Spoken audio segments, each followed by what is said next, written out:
She was on her knees, scrubbing the floor with a paper towel. Still wearing her school shoes. Her backpack untouched by the door. And all I could think was, they left her here, like she was nothing. That's how I found my daughter. No note. No explanation. Just the faint smell of juice and silence heavy as concrete. I stood there frozen, watching my 8-year-old clean up someone else's mess in a house that used to be mine, but never felt like home. Where is everyone? I asked. Even though I already knew. She looked up, hair clinging to her cheek, and said softly, they went to the mall. Nana said it was just for Bella today. Just for Bella. Not a mistake. A choice. I dropped to my knees beside her. My voice shook. They left you here alone? She nodded. It's okay. I didn't mind. But her eyes said otherwise. Eyes? Too quiet for her age. She wasn't just left behind, she was erased. In that moment, I wasn't just her mother. I was her mirror. Because I'd been that girl once too. The one who stayed behind while my brother got taken to special places. The one who folded napkins while everyone else got to laugh. I told her to sit down. That I'd finished cleaning. She hesitated. Like doing it was the only way to prove she deserved to stay. That shattered me. Not the floor. Not the juice. But how fast she learned she had to earn her place. My daughter was the one they left. Because she's mine. Because she came from the daughter who was never enough. They took Bella, Nathan's daughter. The one they called my sunshine. They took her for treats, for clothes, for love.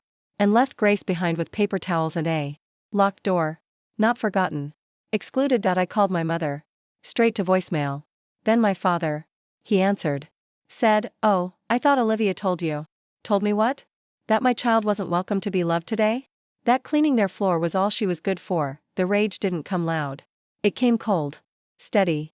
Sharp. Because I saw it now, not just what they did to me growing up, but what they were doing again.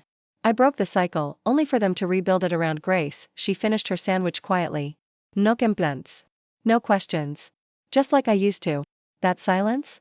It's inherited. I held her close on the couch, kissed her forehead, and promised something I meant with every breath in me. This will never happen again, because this wasn't just disrespect. It was a declaration. They showed me who mattered. And now, I would show them who remembers. I don't remember a time when I wasn't in the background. Growing up, my parents used to say, Emily's so mature, but what they really meant was, she doesn't ask for much. Nathan was loud, reckless, and adored. I was quiet, useful, and forgotten. When I got good grades, they nodded. When Nathan passed math after failing twice, they threw him a pizza party. My success was assumed. His was celebrated. That's how it always started. Not with insults, but with imbalance. Birthdays were the clearest mirror. Mine were dinners at home with paper plates and frozen cake. His? Balloons, bounce houses, the whole family invited. They said I didn't mind. And they were right, I didn't. Not because it didn't hurt, but because I didn't expect more. Mom used to say, boys need more encouragement. That was her excuse for why Nathan got special attention. Dad never argued. Just nodded along. His silence became the soundtrack of my childhood. When Nathan got into trouble, fights, bad grades, lies, they circled around him like he was the one being attacked. When I needed a ride to a school competition, they said, can't you ask a friend? I always found another way. I grew up learning that love had a hierarchy. Nathan at the top. Me at the base. Supporting it all but never standing on it. 18, I left home. No drama. No tears. Just silence. I packed my things in the trunk of a friend's car and drove to my college dorm with no goodbyes. They didn't even ask what day I was leaving. I thought becoming a mother would change something. That they'd see me as whole. As valuable. But when Grace was born, the gifts they sent were generic. No visits. No warm phone calls. Nathan's daughter was born a year later, and they flew out that weekend. Still, I tried. I brought Grace to Sunday lunches. Bought thoughtful gifts for every birthday. Smiled through the jabs, the comparisons, the empty compliments.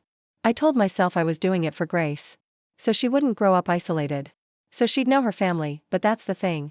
Grace knew. Children always know. She saw the way. Nana's eyes lit up when Bella entered the room. The way Grandpa lifted Bella high in the air but barely ruffled her hair. One time, Grace whispered, I think Bella is her favorite. I wanted to lie. I really did. But I just hugged her tighter. Because no child should ever have to make sense of that kind of truth. I told myself they were old. Stuck in their ways. That it didn't matter. That I was enough for Grace. But deep down, I still hoped. Hoped they'd show up. That they'd see the quiet girl I was, and the strong woman I'd become. Instead, they made her invisible too. They didn't just ignore me as a child. They passed that silence down like inheritance, and now, my daughter was cleaning juice off their kitchen floor, waiting for love that would never arrive. It started with small things. The way Nana would ask Bella about school but never ask Grace. "How's second grade, sweetheart?" she'd coo at Bella. Grace would smile quietly, waiting. But the second question never came. At Christmas, Bella. Got the big dollhouse set, custom, pink, assembled already. Grace got socks and a book. Not wrapped, just bagged. She's a reader, my mother said. But even Grace knew that wasn't love. It was convenience. At family dinners, they'd pull out Bella's booster seat and decorate her place with glittery stickers. Grace sat at the corner. No cushion. No placemat. Just a plain plate and a silence she learned to chew with her food. One day, I brought Grace's drawing, a vibrant, thoughtful piece she'd spent hours on. I watched as my mom took it with 2 fingers, glanced, and set it down without a word. Minutes later, Bella scribbled on a napkin and it went on the fridge. Grace never asked why. She just stopped bringing her art. It wasn't just the girls. It was me too. Nathan would walk in and Mom would light up like a stage. Her voice lifted. Her hands reached. When I arrived, I got a side glance and a, "Oh, you made it." I remember one Sunday when Grace helped me set the table. Mom walked in and said, "Careful with those, Bella." Then paused, realized, and added, "Oh. That's Grace. Right." Like her name was an afterthought. The one time I spoke up, gently, I said, "Grace feels left out sometimes." My mother smiled and replied, "She's sensitive. That's just how you raised her." As if empathy was a flaw. As if the blame belonged to me for noticing. My father never stepped in. Never said Grace's name unless prompted. Once, Grace brought him a drawing of a rocket ship. He said, "Nice, kiddo," and went back to reading. Bella brought him a paper star and he called her, "My little genius." When Nathan needed a weekend off, Mom took Bella without hesitation. When I asked the same, she paused, said, "Grace can be a bit quiet. Doesn't mix well with Bella." Like quietness was disqualification. I remember sitting in the car with Grace after those weekends. She'd stare out the window. No words. Just a long, heavy quiet. That was her inheritance, my old silence, reborn. Every ignored sentence. Every missed hug. Every time they spelled her name wrong on a card. Red flags weren't warnings anymore. They were the pattern. I kept telling myself it was just their way. That at least Grace had me. But children don't just need mothers. They need to be seen by the people we once hoped would protect them, and Grace was fading, just like I did. I saw the signs too late, because I already knew the story. I just didn't want to believe they'd make her live it too. The worst moment wasn't dramatic. It wasn't shouted. It came quietly, like most of their cruelty did. That Sunday, we were all supposed to meet at my parents' for lunch. Grace had drawn a card, made her favorite cookies. She was excited. Hopeful. That was the part that hurt most. When we arrived, I noticed Bella's shoes at the door. Shiny, pink, brand new. Grace's eyes lit up. "Bella's here," she said, smiling. She always believed the best. Always gave people more chances than they deserved. We walked in, and everything was already set. A big table. Party decorations. Streamers. Cake. Balloons. For Bella. It wasn't her birthday. It was just Bella Day, as my mother said proudly. Grace looked around. Her name wasn't anywhere. Not on a plate. Not on a balloon. Not in anyone's eyes. She whispered, "Did they forget I was coming?" I swallowed hard and lied, "Maybe.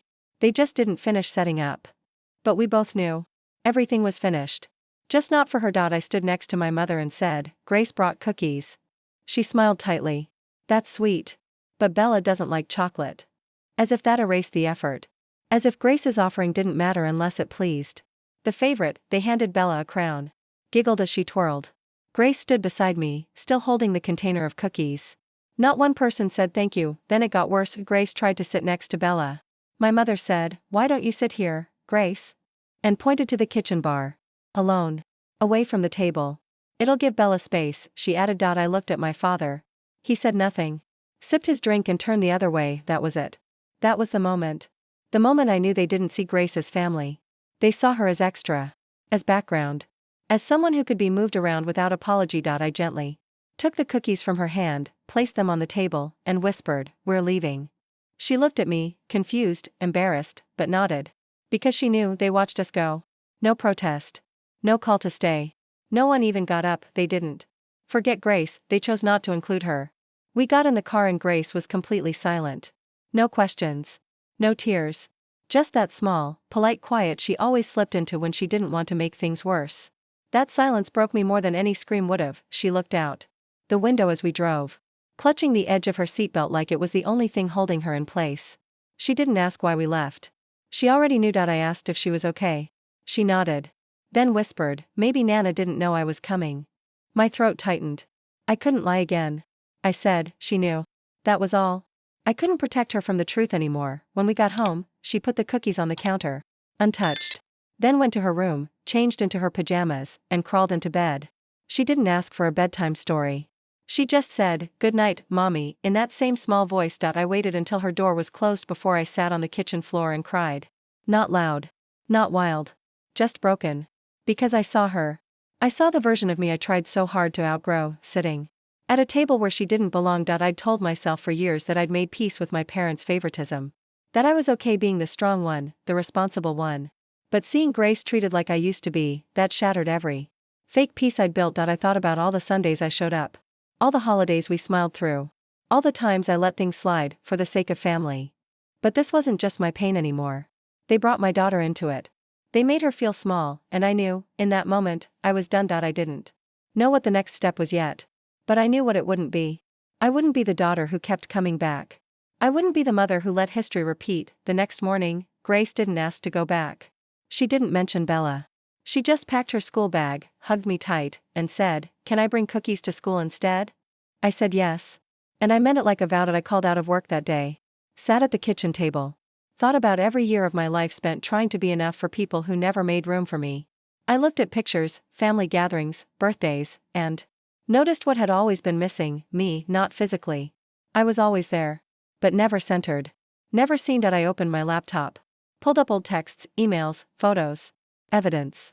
Not for them, but for myself. Because sometimes collapse doesn't look like screaming. It looks like finally gathering proof that you were never crazy, and once you see it clearly, you can't unsee it. That's when I stopped crying, and started planning. I started with photos. Years of birthdays, holidays, barbecues. Always the same composition, Nathan in the center, Bella beaming beside him, and me, off to the side. Sometimes holding the camera. Sometimes not even there. There were almost no pictures of Grace with my parents. None framed. None on display. But Bella? Her face was on every wall. Every room. Even in the hallway bathroom. I dug into old messages. Texts where I'd confirmed visits, asked if Grace could sleep over, sent updates from school. Most unread. Most ignored. The only responses were short, transactional, "Okay. Got it. Tell her good luck." My mother had a group chat. With Nathan and Dad. I wasn't in it. I found out one day when Nathan let it slip. Mom already told us. I asked, "Told who?" He tried to backtrack. But the damage was done. I checked old voicemails. My father's voice, passive. "Don't take it personal, Em. Your mom's just particular." As if emotional neglect could be explained away with personality. Then came the emails. Years ago, I had designed a fundraiser website for Bella's school event. For free. They'd posted it publicly. Gave credit to a local volunteer. Not even my name, even my promotions, new job, new apartment, were met with silence. No congratulations. No visit. But when Nathan changed jobs, they hosted a dinner in his honor. I brought dessert. No one thanked me. I found a card Grace had made for my mom. Hand-drawn flowers. A note that said, "I love you, Nana." Folded. Neatly, never opened. It was in a drawer. I knew because I'd seen it once, 6 months ago. Still there. Still untouched. I talked to Aunt Denise, Dad's sister. She sighed and said, "Honey, your mom's always treated Nathan like the golden boy. I just hope she'd treat your daughter better." That broke something in me. Because even the extended family saw it. I went through Grace's drawings. So many were of people with no faces. Just outlines. One had 3 figures holding hands, and one girl standing far away. I asked her about it once. She just shrugged. I realized then, Grace had stopped expecting their love. She didn't even ask anymore. She adjusted. Adapted. Just like I did, but I wouldn't let that become her story. I printed everything, photos, screenshots, drawings. Put them in a folder titled, "What They Chose Not to See." Because if I was going to walk away, I needed to remember, this wasn't about being too sensitive. It was about being invisible, and now I was ready to be seen. I didn't scream. I didn't write long letters. I didn't beg them to change. Instead, I did the one thing they never expected. I stopped showing up. I stopped responding to group texts. Stopped confirming Sunday lunches. Grace and I created our own traditions, pancake Saturdays, garden walks, art nights. Just the 2 of us. And she never asked about Nana.at work. I pitched a family values campaign centered around the concept of chosen family. I told Grace's story, anonymously, but honestly. My boss called it raw and brilliant. It got picked up nationally. That campaign won an industry award. I brought Grace on stage with me. She wore a red dress, the same color as the cookies she once left untouched on her grandparents' counter. The next week, my father texted, "Saw the campaign. Proud of you." I didn't reply. I wasn't looking for applause from people who only clap when others do first. Nathan's company, struggling with PR, reached out to mine. They needed branding help. The request landed on my desk. My name. My call. I declined the proposal with a single sentence: "Our values don't align." The next time Olivia tried to invite us for a family barbecue, I sent her a photo. Grace and I at the beach. Smiling. Carefree. No caption. Just presents. The kind they never gave us. People started noticing. Aunt Denise called, said, "Your mom keeps asking why you're distant." I said, "I'm not distant. I'm finally clear." That silence spoke louder than years of trying. At school, Grace drew a picture. Us holding hands. No empty spaces. No missing pieces. Her teacher said, "She talks about you all the time. You're her anchor." I smiled. Because I used to be. A ghost point. One day, my company hosted a conference. My parents showed up, uninvited. Not for me. For the sponsor perks. When they saw me on stage, mic in hand, name in lights, they froze. The head of the event greeted me with, "Miss Carter, your daughter is here too, right?" My mother flinched at the title. Miss Carter. Not M. Not daughter. Not our quiet one. Just the woman who stood where they never let her. They didn't recognize me, because I was never allowed to grow in their presence. Now they were the ones standing at the edge, watching, and for the first time, I didn't step aside to make room. We don't go back there anymore. Not for holidays. Not for birthdays. Not for apologies that never come. I used to think walking away would feel like failure. But it felt like freedom. Grace stopped asking why. She started blooming. Her drawings now have color, vivid, full scenes. All the faces have eyes. And in every picture, we're smiling. Together. I changed our phone numbers. Blocked the group chat. It wasn't rage. It was peace. The kind that comes when you finally believe you're not the one who was broken. Sometimes I catch Grace watching me, when I'm laughing, when I'm dancing in the kitchen. She looks like she's storing the moment. Like she's learning what love looks like when it's real. We moved. Small place. Full of light. Grace picked the curtains. I let her paint her wall with stars. We made a rule: nothing enters this home. That makes us feel invisible. I kept the folder. The one with the evidence. But I don't open it anymore. I don't need to. The proof isn't in what they did. It's in what we've built without them. Aunt Denise visits sometimes. She brings lemon cake and stories about when I was little. She never picks sides. Just reminds me, softly, "You were always enough." They just didn't know how to see it. At work, I mentor young women now. The quiet ones. The ones who ask if it's okay to speak. I tell them the truth: you don't have to ask. Just speak. Grace got invited to a friend's birthday. She asked, "Do I get to sit at the big table?" I said, "You always get a seat, baby. Always." Her smile broke something soft in me.